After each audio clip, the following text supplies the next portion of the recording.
Even সে যখন চলে যাবে ভাই, আমি তাকে মানে সে ট্যুরে যাবে, সে ট্যুরের জন্য রেডি হচ্ছে, সে ট্যুরে যাবে 2-3 দিনের জন্য।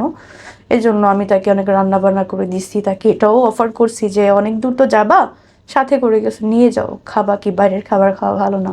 তা আমি তাকে সেদিন জড়ায় ধরে ভাই অনেক কান্না করছি। কেন কান্না করছি ভাই, ও তো আমার সাথে খারাপ করেছে, কিন্তু আমি তো এরকম ভালোবাসিনি ভাই। আমি ওকে তো ভালোবেসে বিয়ে করেছিলাম। এই একটা বছরে কখনো ওকে নিজের হাতে খাইতে পর্যন্ত দিই নাই। নিজের জানে ভাই আমি একটা ডিম একটা দুধ কখনো দেই না। প্রতিদিন হাফ কেজি করে দুধ রাখতো ভাই, একবার দুপুরে একবার রাতে। ডিম একটা দুপুরে একবার রাতে। নিজে কখনো নিজের পরনে একটা দিইনি।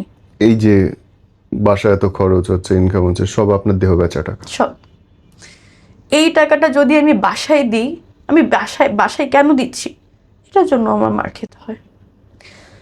এবং আপনি ওই লোকটার জন্য কাঁদতেছেন এখন। আপনি এটাকে ভালোবাসা বলবেন?